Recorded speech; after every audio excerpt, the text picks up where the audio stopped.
안녕하세요. 우리 친구들 잘 지내고 있나요? 코로나 때문에 또 아쉽게 영상으로 여러분들과 만나게 됐습니다. 빨리 친구들과 만나서 오랜만에 만난 친구들 반갑습니다 하고 기도하고 싶은데요. 우리 친구들 빨리 그날이 오기를 함께 기도했으면 좋겠습니다. 자, 오늘은 반석을 두 번 친 모세에 대한 이야기를 할 거예요. 우리가 저번 시간에는 12정탐꾼에 대한 이야기를 배웠었는데요. 그 예굽에서 자신들을 구출해 주신 하나님을 믿지 못하고 12정탐꾼들 중에 대다수가 우리는 희망이 없다, 꿈이 없다 라고 말했던 그 정탐꾼들의 모습 속에서 이스라엘 백성들이 바로 구원받지 못하고 40년 동안 광야를 헤매야 하는 이야기를 우리가 먼저 공부를 했었습니다. 오늘은 그 후속 이야기인데요. 이번에는 모세의 관점에서 좀 이야기를 다뤄보려고 해요. 먼저 우리 오늘 이 수업을 시작하기 전에 다 같이 기도드리고 수업을 시작하도록 하겠습니다. 하늘에 계신 하나님 아버지, 오늘 우리 친구들과 함께 반석을 두 번 친 모세의 이야기를 공부해 보려고 합니다. 이 이야기를 통해서 우리가 많은 것들을 깨닫고 하나님께 의지하여 승리하는 친구들이 될 수 있도록 도와주세요. 예수님 이름으로 기도드립니다. 아멘. 네, 반석을 두 번 친 모세, 먼저 기억절 다 같이 읽어보도록 하겠습니다. 시작! 모세가 그의 손을 들어 그의 지팡이로 반석을 두 번 치니 물이 많이 솟아 나오므로 회중과 그들의 짐승이 마시니라. 민수기 20장 11절에 있는 말씀인데요. 좀 더 쉽게 이야기하면 모세가 그냥 자기 지팡이로 반석을 두 번 치니까 물이 엄청 많이 나와서 모세를 따르던 이스라엘 백성들과 그 백성들이 키우던 가축 모두가 마실 수 있었다라는 이야기예요. 자, 우리가 여기서 한 가지 알아야 될 게 있는데요. 이곳에서 이미 이 광야에서 40년 가까이를 이제 배회를 했으면 세대가 어떻게 됐을까요? 세대가 분명히 바뀌죠. 애굽에서 태어나서자마자 출애굽을 경험했던 사람들은 어느덧 40년, 중년의 나이가 된 거고, 또 늙음만이 탈출했던 사람들은 이제 광야 생활하는 도중에 죽었을 거고, 또 이제 막 태어나서 어린 아이들도 있었을 거예요. 아무튼 수없이 많은 그 세대가 어우러져서 그 광야 생활을 했는데, 이때 이 사람들에게 있었던 가장 큰 문제는 믿음의 부족이었어요. 믿음의 부족. 여러분들, 제일 큰 믿음의 부족이 뭐였죠? 내 눈앞에서 바다를 가르시는 예수님의 하나님의 능력을 받지만, 이 바다를 가르는 능력을 받지만 이 백성들은 여전히 하나님에 대한 확신이 부족했다라는 거예요. 그렇다면 이게 왜 반석을 두 번 친 이야기가 기록되었는지 한번 살펴보도록 하겠습니다. 하나님의 원래 명령은 뭐였을까요? 하나님의 원래 명령은 여기 나와 있는 것처럼 반석에 명하라. 그러면 내가 물을 너희에게 주겠다 하는 것이었습니다. 나중에 신약을 가서 보면 이제 반석은 예수님을 묘사하는 걸로 이제 우리가 알 수 있는데, 이 이야기만 놓고 보자면 반석은 그저 하나님의 기적을 행해줄 어떤 징표였을 뿐이에요. 하지만 하나님께서는 분명히 말씀을 하셨죠. 반석에게 명하라. 명하라. 명하라는 건 뭐예요? 말로 하라는 거죠. 그런데 모세는 어떻게 했어요? 두 번을 쳤어요. 말로 명하는 것과 두 번 친 것과 어떤 차이가 있었을까요? 엄청난 차이가 있었습니다. 그 차이가 무엇이었냐면 바로 이 모세도 약속된 땅을 들어갈 수 없게 되었다는 것입니다. 그 12정탐꾼들이 믿음이 부족해서 바로 구원의 땅에 들어가지 못하고 약속의 땅에 들어가지 못하고 40년을 헤맸던 이 1세대를 이끌었던 모세가 자신도 그들과 같이 약속의 땅에 들어갈 수 없게 된 거예요. 명하라고 했는데 두 번 쳤다. 다른 이유만으로 말이죠. 그렇다면 모세는 왜 두 번의 반석을 쳤을까요? 아주 간단한 이유였어요. 모세는 단지 화가 났을 뿐입니다. 화가 났어요. 예수님께서, 하나님께서 명하시기를 반석에 물을 내라고 명만 하면 우리의 능력으로 물을 줄 것이다 약속하셨는데, 모세는 이 백성들 앞에서 하나님의 명을 따르지 않고 자신의 능력인 것 마냥 뽐내게 돼버린 거예요. 근데 모세의 입장도 이해가 되죠. 어떻게 보면 열 재앙을 통해서 그 애굽의 열 신을 이기는 모습을 보여주셨고, 출애굽하면서 홍해의 기적을 통해 바다를 가르는 기적을 보여주셨고, 광야 생활을 하는 동안에 많은 기적들을 보여주셨는데, 아직도 그 1세대의 영향인지 새로운 2세대들의 그냥 생각인지 아직도 하나님을 못 믿어요. 40년 동안 광야에서 이 사람들이 목을 축이지 못했을까요? 매 필요의 순간마다 하나님께서는 반석에서 물을 내어주셨었어요. 하지만 이 사람들은 40년이 지난 그 날에도 우리가 괜히 애굽을 나왔다, 괜히 출애굽을 했다, 우리가 출애굽을 해서 광야에서 40년 동안 이 헛 고생을 했다 라고 모세에게 불만을 가졌던 거예요. 모세가 화가 날만 했나요? 이제 그 기간이 다 지나서 약속의 땅에 들어가기만 하면 되는데, 그때도 뭐라고 하고 있는 거예요? 우리가 괜히 너 따라 나와서 이 고생을 하고 있다라고 한 거예요. 모세가 화가 날만 하죠. 야, 우리가 40년 동안 이 광야를 헤매면서 하나님께서 우리에게 못해준 것이 뭐가 있냐? 너희가 목마르다고 그렇게 징징 댈 때마다 물 주지 않았냐? 이번에 목마를 때는 물 안 주겠냐? 하며 반석을 두 번 친 거예요. 근데 여기서 아주 좋은 교훈거리가 나왔는데, 이 모세의 진노는 그 1세대들에게 좋은 변명거리가 되었다는 겁니다. 모세가 하나님의 뜻을 받들어서 이들에게 어떤 명령들을 이행하고 이들을 이끌었는데, 그 1세대의 눈에 모세도 뭐하는 것처럼 보여요? 뭐야, 모세도 화내고 자기 마음대로 하고 다 그러네, 이런 좋은 변명거리를 줘버린 거예요. 모세는 그때까지 하나님의 어떻게 보면은 대언자로서의 역할을 하고 있었는데, 그 역할이 그들에게 하나님도 진노하시네, 이런 좋은 변명거리가 돼버리고 만 겁니다. 그들의 부족했던 믿음이 어떻게 보면 모세의 행동으로 인해서 어떤 정당화가 되고 합리화가 될 수 있는 상황이 돼버린 것이죠. 그래서 그 결과로 모세는 약속된 땅에 들어가지 못하고 자기와 함께 40년 동안 방황했던 그 회중들과 함께 광야에서 죽게 됩니다. 오늘 이 모세가 두 번 반석을 친 이야기는 어떻게 보면 정말 아무것도 아닌 것 같은데, 그냥 반석 두 번 칠 수도 있지, 너무 답답해서 하나님을 못 믿는 것에 대해서 화가 나서 그런 건데, 하나님을 위한 건데 왜 모세에게 그런 벌을 내리셨어요? 할 수도 있는 이야기예요. 하지만 오히려 모세도 함께 벌을 받음으로써 하나님께서는 누구에게나 공평하시다는 사실을 우리에게 알려주고 있습니다.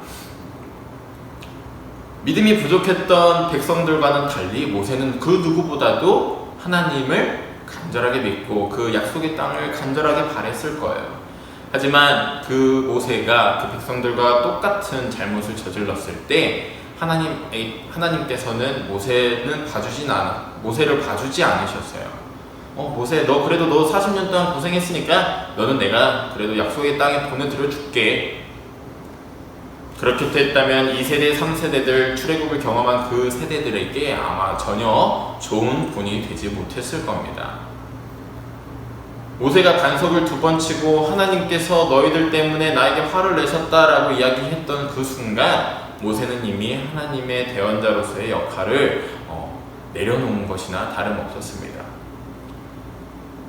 그저 불평불만하던 자들에게 묵묵히 하나님의 뜻을 전하고 하나님의 기적을 보여주는 일을 하던 사람이 똑같은 사람으로서의 실수를 저질렀을 때 하나님의 심판은 공평하게 내려진 것입니다. 우리 친구들, 우리가 살다 보면 이 정도는 괜찮지, 저 정도는 괜찮지, 쟤도 하는데 얘도 하는데, 이런 것들은요 나 스스로에게 아무런 도움이 되지 않아요. 여러분들이 살아가면서 하는 모든 선택의 순간에 여러분들은 나와 하나님만 바라보시게 되시길 바랍니다.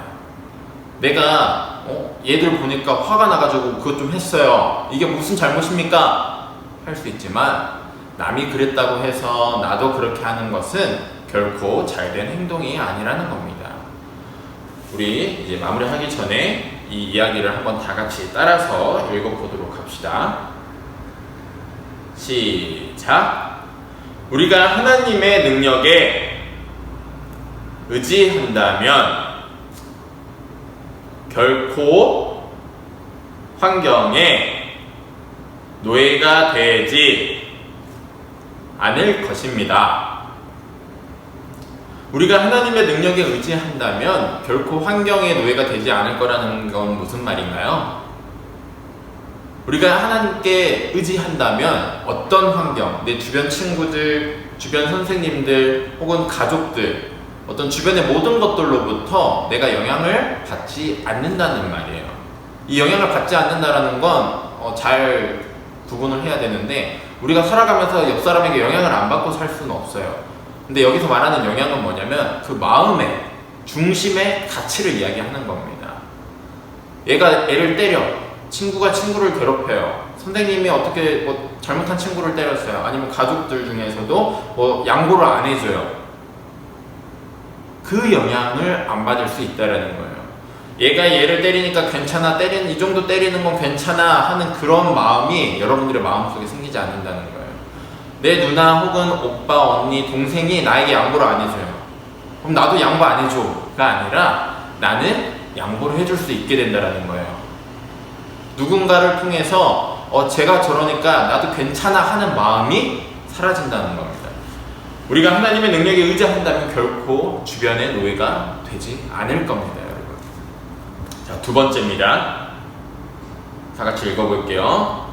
아무리 큰 압박이 가해져도 결국 범죄는 나의 행동입니다. 이게 뭐예요? 아무리 주변에서 나에게 압력을 가한다 하더라도 결국 그 행동은 본인의 선택이라는 거예요. 모세가 그 40년 동안 참아왔던 그 분노가 표출된 것은 결국 모세의 행동이었다는 거예요. 누가 주변에서 아론이라든지 모세를 따랐던 그 여호수아나 갈렙이 와서 모세요, 저 반석을 치소서, 우리 화가 났다는 걸 보여줍시다, 아무도 안 그랬어요. 모세가 반석을 2번 쳤을 때 그 화는 결국 누구의 행동이라는 거예요? 모세 스스로의 선택이었다는 거예요. 오늘 여러분들이 살아가다 보면 주변 환경으로 인해서, 주변 상황으로 인해서 압박을 받고 그 정도는 괜찮아, 그냥 화내, 그냥 무시해, 이렇게 할 수 있어요. 하지만 그 행동은 결국 누구의 선택이라는 거예요? 나의 선택이라는 거예요. 세 번째, 어떤 힘도 억지로 악을 행하게 할 수 없습니다. 이거는 다 같이 안 읽고 선생님이 그냥 이야기했는데 앞에 이야기들하고 똑같은 거예요. 주변 환경에 노예가 되고 주변 상황으로 인해서 내가 어떤 잘못을 저지르고, 이것이 어떤 힘도 아니라는 거예요. 누구의 힘도 아니라는 거예요. 나쁜 행동 그 자체는 결국 나의 선택이라는 거예요. 자, 네 번째 한번 읽어보도록 하겠습니다. 다 같이. 사단이 우리의 약점을 노릴 때 넘어질 필요가 없습니다. 자, 이렇게 보면 뭐예요? 앞에 세 가지 상황. 주변 환경이 나를 넘어지게 하고 주변에 압력이 가해져서 나에게 잘못된 선택을 하려는 그 모든 게 뭐라는 거예요? 사단이 우리의 약점을 노리는 때라는 거예요. 그럼 앞에 했던 모든 이야기가 결국 어떤 이야기예요? 사단이 우리의 약점을 노릴 때 우리가 넘어가 주지 말라고 하는 거예요. 여러분들이 잘못된 선택을 하려는 순간 제가 날 괴롭히니까 나도 괴롭혀야지, 제가 나 때렸으니까 나도 때려야지 하는 그 순간 여러분들 깨달으시기 바랍니다. 사단이 여러분들을 넘어뜨린 때라는 걸요. 그런 마음이 들었을 때 여러분들이 이렇게 다짐했으면 좋겠어요. 아, 사단이 지금 나를 약하게 하려고 하는구나. 안 돼! 난 약해지지 않을 거야! 이렇게 다짐할 수 있는 친구들이 됐으면 좋겠습니다. 마지막으로 하나님께서 우리에게 주신 약속이에요. 또 이번에도 다 같이 한번 읽어보도록 하겠습니다. 이미 하나님께서는 도움의 손길을 준비하셨기 때문에 우리는 승리할 수 있습니다. 엄청난 약속이에요. 모세가 그 순간에 화를 내지 않고 그냥 반석에 명하였더라면 아마 선생님 생각에는 물이 나오는 것 이상의 산의 진미들과 여러 음식물들이 함께 나왔을 수도 있어요. 더 큰 기적을 통해서 그들의 부족한 믿음을 채워주셨을 수도 있어요. 하지만 모세가 그 순간에 넘어져서 인간적인 면모를 드러냈을 때 어쩔 수 없이 하나님께서는 슬퍼하셨을 거예요. 우리가 주변 상황으로 어떤 나에게 가해지는 압력으로 잘못된 선택을 하게 되는 그 순간, 사단의 시험에 넘어지려고 하는 그 순간 이미 하나님께서는 승리할 방법을 그곳에 마련해 두고 계신다는 거예요. 우리는 그 약속을 믿고 그 승리의 방법이 무엇인지 구하기만 하면 돼요. 자, 정리하겠습니다. 우리가 살아가다 보면 주변 환경이나 어떤 주변 상황들로 인해서 스스로가 합리화시키면서 이 정도는 괜찮아 하면서 잘못된 선택을 할 수 있어요. 하지만 그 순간은 바로 사단이 우리를 시험에 빠뜨려서 우리의 약점을 노리는 순간이라는 걸 내 마음속에 여러분들이 깊이 깨달았으면 좋겠어요. 그리고 그 순간 이미 하나님께서는 내가 이 약점을 잡혀서 넘어지려고 할 때에 다시 일어날 수 있는 방법을 준비해 주셨다는 것을 여러분들이 깨달았으면 좋겠습니다. 모세가 반석을 2번 쳐서 약속의 땅에 들어가지 못한 것은 아쉬운 일이지만 그 일을 통해서 우리에게 이런 교훈을 주는 거예요. 모든 선택은 결국 나의 선택입니다. 남이 강요한 선택은 없어요. 남이 강요해서 내가 하게 된 선택도 결국 나의 선택입니다. 그 남의 강요에 넘어지지 않는, 주변 환경에 넘어지지 않는, 언제나 준비된 방법으로 하나님의 승리의 그 손을 잡을 수 있는 여러분들이 됐으면 좋겠습니다. 모세가 반석을 2번 친 것 같은 실수를 여러분들은 하지 않기를 바라면서 오늘 수업 여기까지 하도록 할게요. 선생님이 기도하고 오늘 마치도록 하겠습니다. 하늘에 계신 하나님 아버지, 모세가 화를 못 이겨 반석을 2번 쳤을 때 얼마나 슬퍼하셨습니까? 우리들은 똑같은 잘못으로 하나님을 슬퍼하지 않을 수 있게 도와주세요. 잘못된 순간, 넘어진 그 순간 바로 하나님의 손을 굳게 잡고 일어날 수 있도록 도와주시기를 예수님 이름으로 기도드립니다. 아멘. 자, 그럼 우리 친구들 그럼 다음 시간에 만나도록 할게요. 수고하셨습니다.